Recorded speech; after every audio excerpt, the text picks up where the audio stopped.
News report India के दर्शकों और श्रोताओं को खुशामदीद। न्यूज़ रिपोर्ट इंडिया का प्रोग्राम खबर की खबर लेकर हाजिर हूं मैं Sukhdev Singh. News report India के आज के इस प्रोग्राम में हम बात करेंगे पंजाब में ज़िला परिषद और पंचायत समितियों की इलेक्शन के पहले के हालात और रूस के राष्ट्रपति व्लादिमीर पुतिन की भारत यात्रा और इंडिगो एयरलाइंस द्वारा बहुत सारी फ्लाइट्स कैंसलेशन के बाद यात्रियों को हुई इनकन्वीनियंस के बारे में। पंजाब में ज़िला परिषद और पंचायत समितियों की इलेक्शन डिक्लेयर हो चुकी हैं और नॉमिनेशन फाइल किए जा रहे हैं। काफ़ी देर से डिफरेंट पॉलिटिकल पार्टीज़ जो हैं वो अपने कैंडिडेट आइडेंटिफाई कर रही हैं और उनके अभी जो फॉर्म नॉमिनेशंस हैं वो फाइल करने में बिजी हैं। परंतु जैसा कि हालात बने हुए हैं उसमें अपोजिशन का इल्ज़ाम है कि सरकार जो है वो अपनी ताकत का दुरुपयोग कर रही है और कुछ ऑफिसर्स के ज़रिए उनके कैंडिडेट्स की नॉमिनेशंस को भी ब्लॉक करने की कोशिश कर रही है। आज के इंडियन एक्सप्रेस अखबार ने अपने पहले पन्ने पर जो 2 खबरें लिखी हैं वो बहुत ही निराशाजनक हैं और चिंताजनक हैं। उन्होंने अपोजिशन के हवाले से कहा है कि ये एक इंस्टीट्यूशनल कू है और एक तरह से ये अपोजिशन को रोक करके राज पलटे की कोशिश है। और उसी अखबार के हवाले से एक और खबर है कि हाई कोर्ट ने एक जो ऑडियो सर्कुलेट हो रही है उसका नोटिस लेते हुए पटियाला के ऑफिसर्स को इसके रोकने के लिए नोटिस लिया है।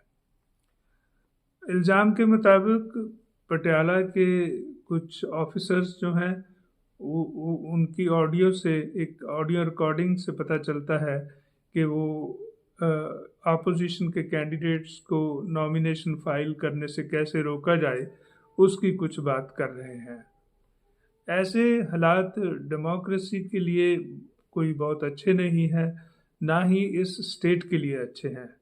जैसा कि हम देख रहे हैं कि कंटिन्यूसली पंजाब के इंटरेस्ट को जो है वो कॉम्प्रोमाइज़ किया जा रहा है, चाहे वो कुछ सेंट्रल गवर्नमेंट्स रिस्पेक्टिव रही हों या कुछ और भी डिफरेंट वे से। और एक तरह से पंजाब में कोई हालात जो हैं वो इस तरह से नहीं रहते हैं जैसे बिल्कुल शांत हो, कुछ न कुछ मसला रहता ही है।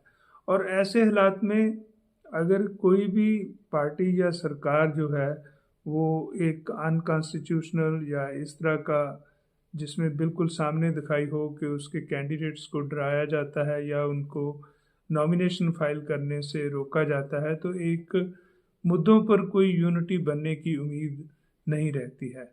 इसलिए ये ज़रूरी है कि सरकार जो है इसके ऊपर ध्यान दे और सरकार जो है उसको अपनी एक छवि जो है वो अच्छी दिखाने के लिए, जैसा कि आम आदमी पार्टी खुद ही पहले क्लेम करती आ रही है कि वो सबके लिए ट्रांसपेरेंसी और इक्वल अपॉर्चुनिटीज़ के प्रिंसिपल को मानती है और इसकी करप्शन और नेपोटिज्म के प्रति ज़ीरो टॉलरेंस है, तो वो प्रैक्टिकली भी दिखाई देनी ज़रूरी रहती है। दूसरा मुद्दा है 4 तारीख को रूस के राष्ट्रपति पुतिन भारत आए और उनका रेड कारपेट वेलकम किया गया। प्राइम मिनिस्टर ऑफ इंडिया खुद उनको एयरपोर्ट से रिसीव करने के लिए गए और उनका जो है बड़ा गर्मजोशी से वेलकम किया गया। और उसके बाद उनकी जो एक इनफॉर्मल और फॉर्मल जो मीटिंग्स हैं भारत के उच्च स्तरीय ऑफिसर्स और उच्च स्तरीय जो नेता हैं, भारत की प्रेसिडेंट ने उनके लिए खाने का होस्ट किया और जो है वो एक बहुत ही गर्मजोशी दिखाई दे रही थी उनकी मीटिंग्स में। और इसके जो परिणाम हैं वो भी बहुत महत्वपूर्ण है इस कॉन्टेक्स्ट में कि भारत के ऊपर जो वाशिंगटन ने पाबंदियां लगाई थी और टैरिफ्स बढ़ाए थे इनकी गुड्स की एक्सपोर्ट के ऊपर।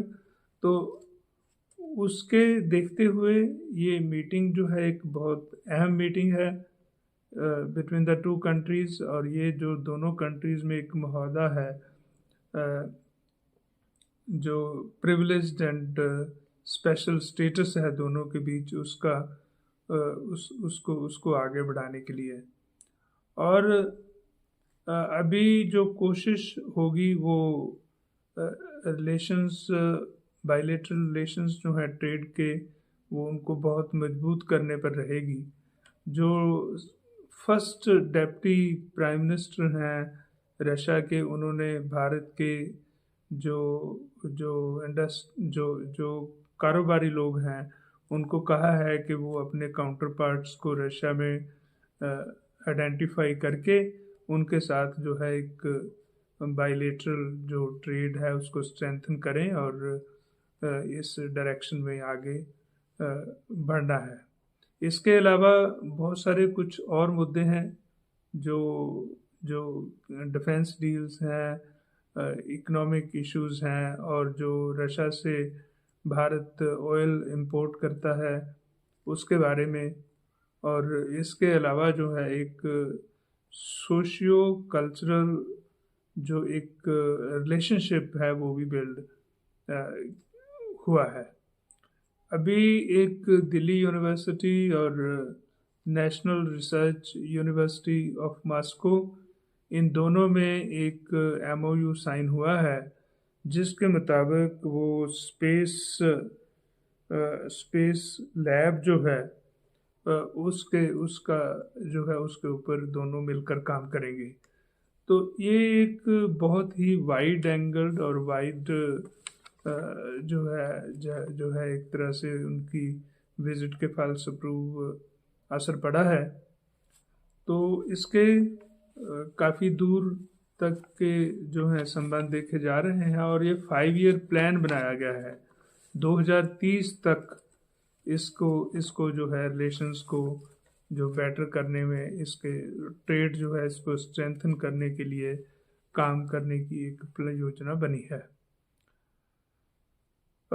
तीसरा मुद्दा है इंडिगो के द्वारा बहुत बड़े नंबर में जो फ़्लाइट्स हैं वो अचानक कैंसिल की गई हैं, जिसके चलते हुए जो पैसेंजर्स हैं उनको बहुत ज़्यादा इनकन्वीनियंस का सामना करना पड़ा है। सैटरडे को तकरीबन 500 फ़्लाइट्स जो हैं वो कैंसिल की गई और जो है फ्राइडे को 1000 कैंसलेशंस हुई। और इतनी अफड़ा तफड़ी मची हुई थी पैसेंजर्स में कि उनका जो सामान है वो नहीं मिल रहा है, क्योंकि उन्होंने जो चेक इन किया अपना लगेज वो वापस बाद में लेना मुश्किल हो गया।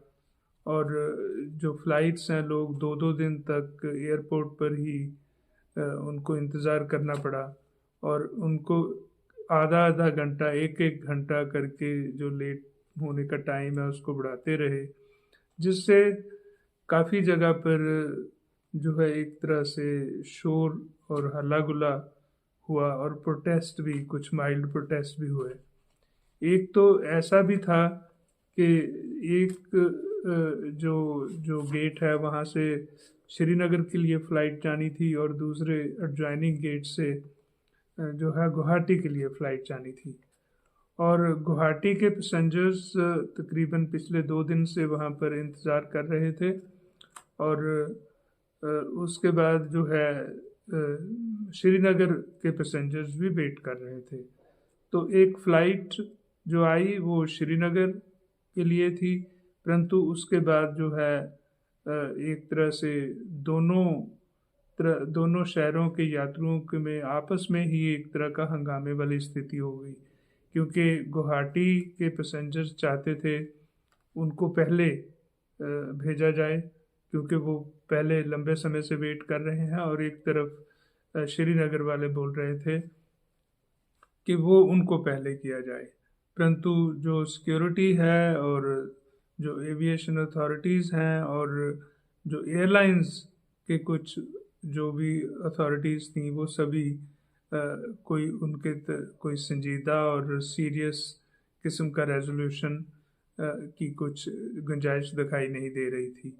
तो इसी के चलते हुए जो अभी मिनिस्ट्री ऑफ एविएशन है, उन्होंने डायरेक्शन दी है इंडिगो एयरलाइंस को, जो कि भारत की सबसे बड़ी एयरलाइंस कंपनी है, कि वो 48 घंटों में 48 आवर्स में सभी का जो लगेज है, सामान है, उनको वापस करें, और 7 तारीख तक सभी का जो है वो रिफ़ंड, उनका 7 तारीख को 8 बजे शाम तक सभी का रिफ़ंड जो है वो वापस करें। तो ये जो हालात ऐसे बन गए, ये जो DGCA है, डायरेक्टोरेट जनरल सिविल एविएशन, उसने पीछे एक ऑर्डर किया था कि जो जो पायलट्स हैं उनकी फ़्लाइट्स में 8 घंटे के बाद रेस्ट होना ज़रूरी है। 8 घंटे से ज़्यादा वो एक दिन में ड्यूटी ना करें, उसमें गैप होना ज़रूरी है। क्योंकि पिछले कुछ सालों में हमने देखा है कि कुछ एयर क्रैश हुए, उन हादसों का कारण एक ये बताया गया कि जो पायलट्स हैं उनको रेस्ट पूरा नहीं मिला, तो वो थके हुए थे और कुछ नींद भी उनकी पूरी नहीं हो पाई थी। तो इसलिए अभी ये डायरेक्शन दिया था रिसेंटली कि वो 8 घंटे के बाद जो है उनके लिए रेस्ट ज़रूरी है, जिसके कारण पायलट्स की जो है वो कमी हो गई, क्योंकि पायलट्स का ज़्यादा नंबर जो है वो रिक्रूट नहीं कर रखा है कंपनी ने। और दूसरी साइड से अभी सर्दी के मौसम को देखते हुए उन्होंने फ़्लाइट्स का जो शेड्यूल है वो भी बढ़ा दिया था। तो इस सब के कारण, और उसके अलावा कुछ टेक्निकल कारण भी बताए जा रहे हैं, तो ये सब चलते हुए जो फ़्लाइट्स कैंसलेशन का मुद्दा रहा, परंतु जो यात्रु हैं उनकी तो इनकन्वीनियंस उनको हुई ही। तो अभी एक ऐसे कुछ रूल्स बनाने की ज़रूरत है जिसमें जो यात्रु हैं उनकी इनकन्वीनियंस जो है उसके लिए भरपाई होना ज़रूरी हो। जो अभी जो रूल्स हैं वो माइल्ड हैं कंपैरेटिवली, तो इसलिए जो एक तरह से ये कहें कि ये कोई बहुत सुखद एक्सपीरियंस नहीं रहा है। इसी के साथ मुझे दीजिए इजाज़त। धन्यवाद।